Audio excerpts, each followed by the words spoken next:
Welcome to JWL Sports, where we review all the best sports clips from around the country. Now, you're probably wondering, why should I watch over here instead of over there? Because over there, they don't care about what you have to say. They say this all the time. They don't read the comments. They look down on us. They say that we're just a bunch of clowns on YouTube, Twitter. But I think it's the opposite. I think we know exactly what we're talking about. So I read every single comment. So if you think what I'm saying is the most ridiculous thing you've ever heard, let me know in the comments below. If you think what I'm saying is amazing, then also please definitely let me know. Either way, let's get into some discussions. Let's get into some fights. But ultimately, let's just have some fun. And please do consider subscribing. We are building an amazing community here, and it's turning into something truly, truly special. I want us to build something that we genuinely feel connected to, that we're really excited and proud to be part of. And I really believe that we're well on our way to doing that. So without further ado, let's get to it. We're, with first things first, talking about, Chris Broussard's, Bud list, it's kind of like who's under duress. And obviously, I haven't watched it, but obviously I can see Mike McCarthy is, on there, which I agree. But let's just go through it, and then I'll share my opinions. It's all coaches. Sorry.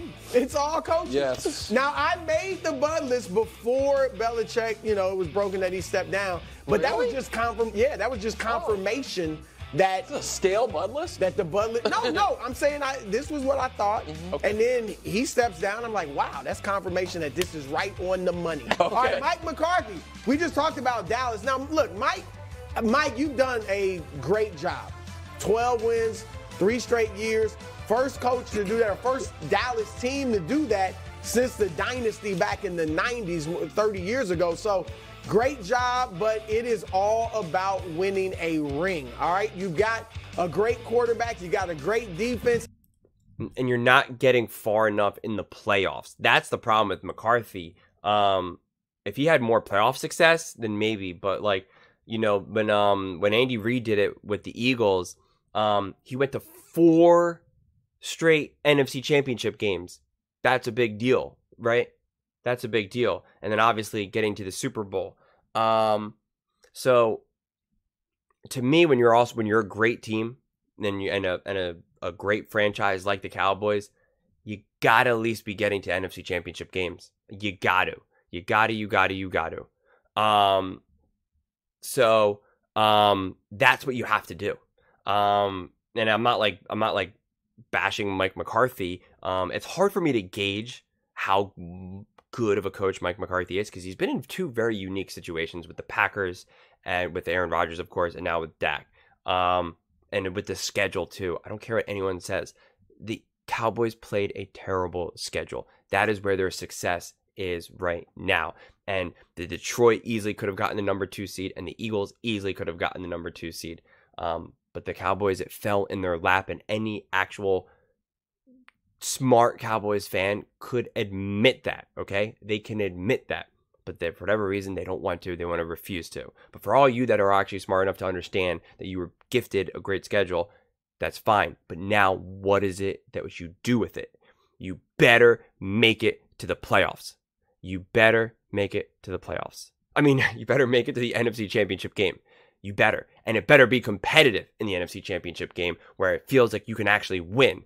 Otherwise, you got to change it. You got to move. You got to do something different. Otherwise, it's the definition of insanity, doing the same thing again and again and again and again and expecting different results. And everything seems to be falling into place. Philadelphia has imploded. Detroit is inexperienced. The Rams are, good, but they're not really ready yet. They're not there. And then you got San Francisco, who some tell me the quarterback isn't ready. That's what I keep hearing. And he is only in his 2nd year, so he's young. All right, so this is the year for you guys to get it done. I see 2 ways that you could lose the job, because Bill Belichick now is lingering. One, if you lose to Green Bay this weekend, then I think you're definitely in trouble if they can get Belichick. Or 2, if you lose even in the 2nd round, or maybe even the conference championship, because of late clock management. If it's comical at the end of the game, like say Ezekiel Elliott being the center on one of your plays at the end, stuff like that could get you outed. So this is where you need to get it done. Mike, I do believe in you. I really do. All right, at number 2, Nick Sirianni. Now, this is Nick Wright's, this was your take. It's a great one that Bill Belichick in Philadelphia would terrible fit, take. and Nick, he really would. Now, look, you've done well, too. I'm a little higher on you than Nick is. 3 years, they won 4 games a year before you got there. You have taken them to the playoffs and the Super Bowl since you've been there, playoffs every year. 11 wins this year, even in a down year, you still won 11. And you have been the guy that has overseen the development of Jalen Hurts into a Pro Bowl quarterback. So you've done well, but it is about winning it all. And Jeffrey Lurie, the owner, is from where? Boston.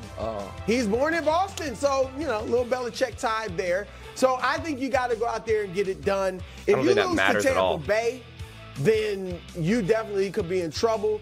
If you beat them and get past that, then maybe you'll keep your job. But again, Bill Belichick is out there. And I got to be honest, even though I don't dislike you, if Belichick's available and you guys go out prematurely, that's going to be a tough one to turn down.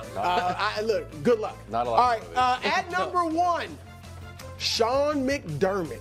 All right, now, look, this is not a hot take because Belichick, just stepped down. I've been saying all year. I was saying when they gave him the extension in the offseason, why? He should be on the hot seat this season, not because he's not a good coach, but because maybe his voice has grown stale. And this is a team, they're the most inconsistent team in the league.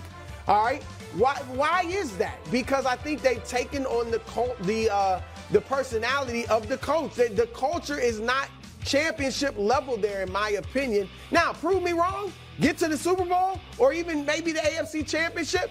I'm proven wrong. But if you go out early, especially if you lose to Pittsburgh, this week has no quarterback, then Belichick is looming. I wouldn't get Belichick, okay? So that's absurd. I wouldn't hire Belichick no matter who I am. But to go to Nick Sirianni is absolutely under duress. And if he loses Tampa, he should absolutely be fired. I don't know if we can point to the direction that Sirianni is, the reason for the Eagles' success. So just because the Eagles have had success doesn't mean that you can point and say that it was Sirianni. And so if you are the GM, the owner, and you're really evaluating it and taking a look and seeing, okay, if Sirianni was the reason, right? If you evaluate everything and you look at everything as a whole and you realize Sirianni actually is why they were successful, it wasn't just Shane Steichen and stuff like that, and you really reach that conclusion, then yeah, he absolutely then is completely safe. And it's like, this was just a weird year. We're going to give you more time because clearly, you're a good coach and important to the franchise. But if you do your due diligence and you really look deeper and you realize, wow, actually, Nick Sirianni really just had 2 great offensive and defensive coordinators, and as soon as we lost them, things really significantly changed, yada yada yada. Then you can't reach the conclusion that he's a good coach. And then the conclusion then would be like, well, then if you don't do well without them, then we got to let you go. That's really what it comes down to. So, I mean, it's a tricky one. I'm not like that cutthroat with a coach to be like, okay, well, we didn't, we made us to the Super Bowl last season. This year was a weird year. You're gone, right? Like that's not what it is. You let him go if 1, you can get a good coach, and 2, if you know that he was not the reason for the success. With Sean McDermott, I think it was crazy that they extended him. It makes no sense. You have Josh Allen, go out and get a true offensive head coach that can really unlock and make it special. What makes Patrick Mahomes so special is his partnership with Andy Reid. That is a huge force multiplier and is so understated. Please tell me, do you truly believe Patrick Mahomes, if he played for the Bills, that he would have the Super Bowls and all the wins and the appearances and the record? He would not. Would he be successful? Of course. Would he be as successful? Absolutely, positively not. So you're doing Josh Allen a disservice, and these defensive head coaches always sacrifice the bodies of their quarterbacks. Lamar Jackson, Cam Newton, Josh Allen. I mean, it's just what these guys do. because it's just so much about defenses, toughness, and this or that, and they just don't know how. They just rely on the physicality of their quarterbacks, especially when they're already like mobile and physical quarterbacks, and they just say, "Okay, keep doing it, keep doing it, keep doing it," and it catches up to you, and it catches up to you fast. Sean, don't get him. Great bud list as always. Absolutely great bud list, and I will add someone in that division, in the AFC East, Tua Tagovailoa. There we go. Oh. Yes, Tua, a few weeks back, you said this isn't the same old Dolphins. Now, I recognize that it's not the same old Dolphins. There are some at this desk that just simply don't believe, regardless of what you said about it not being the same old Dolphins. They believe that you're breakdancers. They believe that you are the same old Dolphins. They believe that it doesn't matter that you are in the postseason, you will be exiting. Now, I know earlier in the C block, I said you're going to run the ball. Yes, you will run the ball, but the last time you took the field, when you didn't run the ball, it was in the second half, and you had to throw the ball. You didn't look that great. You actually cost your team a win and potentially the 2 seed. You can't do that. Another thing, last time, because you're not the same old Dolphins, let's win a playoff game. Last time you won a playoff game was in 2000. I mean, Peyton Manning was the quarterback for the Indianapolis Colts. Yes. 2000? And then next, we all recognize that your defense is depleted. So you're going to have to shoulder. Well, so that's the thing. You recognize that it's not a fair fight right now. Not only are you going up against a great defense, but you're on the road. You're going against Patrick Mahomes, who now gets to play against a depleted defense. So it's just not fair to put all that on the line. It says, everything on the line for Tua. That's not fair. That's unfair expectations to place upon Tua. It's unfair weight to put upon Tua. It's just not fair. And it's not to say that he can't succeed, but you are calling for Josh Allen to succeed maybe in that situation. You are calling for, obviously, Patrick Mahomes, but Patrick Mahomes in an equal situation, you're calling for him to succeed in that situation. You're calling for Joe Burrow to succeed in that situation. Probably Jalen Hurts and probably Justin Herbert. But I just don't think that's fair to put on Tua. I mean, it's just so much, and it's just not fair. And again, the circumstances of who you're playing, how you're playing, the level of health your team has. Tyreek Hill is banged up. He's got an ankle injury and a quad injury, so he's not 100%. It's supposed to be freezing cold, one of the coldest games, if not the coldest game in NFL history. So what do we think that the quarterback's going to magically do? So that's not fair. I just disagree with that, and it's just not fair. It's that simple. There's more pressure on Dak Prescott. Right? Obviously, win, right? To me, there's more pressure on Dak, more pressure on, I don't know. I guess maybe even Patrick Mahomes, because if Patrick Mahomes can't beat the Dolphins for all these reasons, then it's wow, you had a terrible season this year. Not only were your stats not as good as they were in the past, but you got knocked out first round, right? I don't know. And you're home, right? You're home, wild card, and you lost. So if anything, I feel like technically he's under more duress than, say, a Tua.